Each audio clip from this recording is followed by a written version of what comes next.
क्या इसीलिए भी अम्मा हजरत महल ने इस मुल्क के लिए कुर्बानी दी कि उनकी बेटी जिसका नाम बिल्किस बानो है उसको इज्जत लूटने वालों को छोड़ दिया जाएगा? कौन है बिल्किस बानो? 2002 में बिल्किस बानो को गुजरात के उस प्रोग्राम में, जेनोसाइड में, बिल्किस बानो को उसके पड़ोसियों ने उसकी इज्जत लूटी। वो बिल्किस बानो जो पड़ोसियों को चचा कहती थी, उन चचाओं ने बिल्किस बानो की इज्जत लूटी। वो बिल्किस बानो जिसके हाथ में चूड़ियां थी, उसने उसकी इज्जत लूटने वालों की दुकान से उस वक्त चूड़ियां पहनी हुई थी, उसने उसकी बिल्किस बानो की इज्जत लूटी। बिल्किस बानो हामिला थी जब उसकी इज्जत लूटी गई। बिल्किस बानो की 3 साल की बच्ची थी जिसको उसकी सामने उस 3 साल के बच्ची को लेकर उसके सर को पत्थर से मारकर कत्ल कर दिया गया। उसके बाद बारी बारी से जालिमों ने बिल्किस बानो के इस्मत रेजी की। बिल्किस बानो के सामने उसकी मां को और 4 रिश्तेदारों की इज्जत लूट कर उनका कत्ल कर दिया गया। बिल्किस बानो बरहाना हो चुकी थी, कपड़ों का टुकड़ा लेकर आदिवासी भाइयों बहनों के पास भागते छुपते फिरी, वो कपड़ा दिए। बिल्किस बानो के शौहर ने अपनी बीवी को हिम्मत दिलाई। मैं सलाम करता हूं बिल्किस बानो के शौहर को। अल्लाह मुसलमान शौहरों को बिल्किस बानो के शौहर से हौसला हासिल करो कि उसने अपनी बीवी के इंसाफ के लिए अपने बीवी के हर तरह से मदद की। 2004 में मुकदमा आयद हुआ। पुलिस बिल्किस बानो की कहानी को यकीन नहीं कर रही थी। बिल्किस बानो ने पुलिस के खिलाफ केस किया। मेडिकल डॉक्टरों ने झूठी रिपोर्ट दी, बिल्किस बानो ने इनके खिलाफ रिपोर्ट की, मुकदमा किया। उसका मुकदमा गुजरात से बाहर मुंबई में हुआ। ट्रायल कोर्ट में सजा हुई, फिर बॉम्बे हाई कोर्ट में उनको सजा दी गई।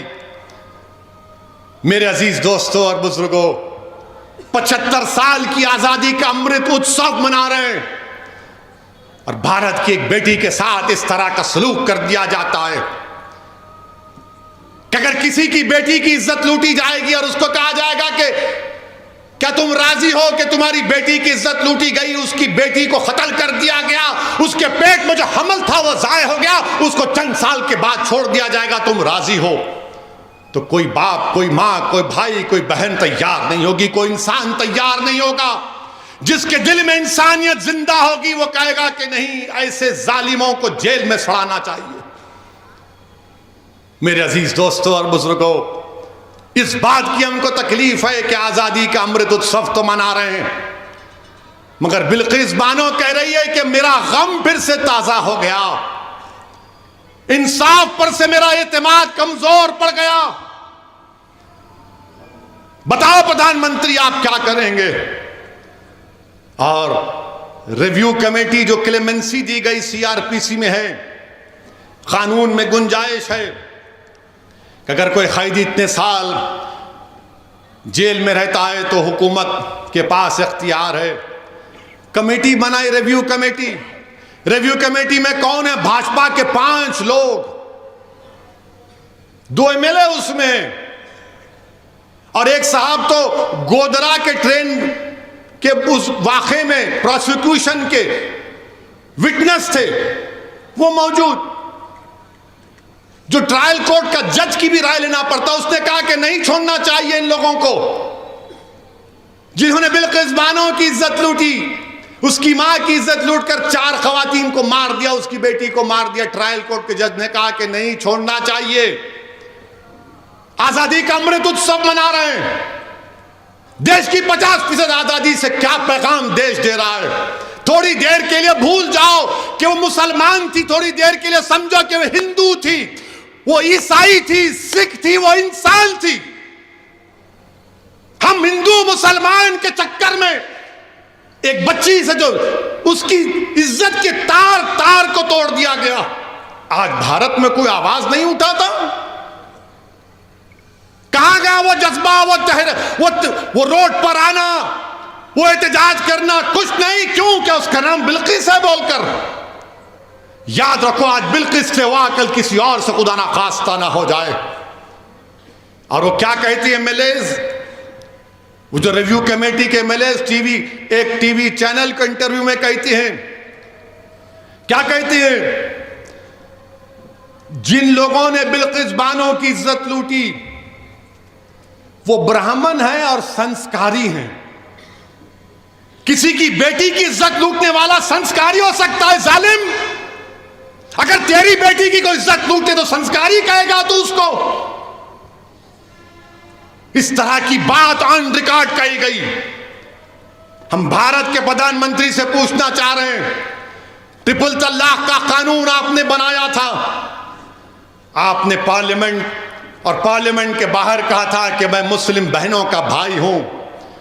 प्रधानमंत्री बिल्किस बानो भी आपकी बहन की बेटी है। प्रधानमंत्री बिल्किस बानो भी आपकी भाई की बेटी है। आप नरेंद्र मोदी हैं मगर आप देश के प्रधानमंत्री हैं, आप मुल्क के वजीर आजम हैं। हम आपसे अपील करते हैं, इंसाफ की खातिर आप अपने अख्तियारात को इस्तेमाल करिए और उन 11 लोगों को दोबारा जेल भिजाइए। वो बिल्किस लाचार और यतीमी की हालत में आज कह रही है कि मैं दुनिया से बात नहीं करूंगी, मैं दुनिया से बात नहीं करूंगी, इंसाफ पे से मेरा भरोसा उठ चुका है। हम वजीर आजम से अपील करते हैं, मुल्क के वजीर आजम से हर शख्स अपील करता है कि भारत के प्रधानमंत्री, तारीख में आपको किस तरह याद किया जाएगा वो आप फैसला कर लो। आप 2 इलेक्शन जीत चुके हैं मगर ये इंसाफ का मामला है, ये इंसाफ का मामला है। वजीर आजम, आप मुल्क के 133 करोड़ अवाम के वजीर आजम हैं। आप सिर्फ वोट डालने वालों के वजीर आजम नहीं है, देश के प्रधानमंत्री। आप अपने अख्तियारात को इस्तेमाल करो। बिल्किस बानो अपने घर से निकलने से डर रही है। हम देश के वजीर आजम से, मुल्क के वजीर आजम से कहना चाहते हैं, आजादी का अमृत उत्सव मनाइए मगर देश की 50% आबादी को आपकी सरकार ने, आपकी पार्टी ने गलत पैगाम दिया। ये खवातीन से नाइंसाफी है।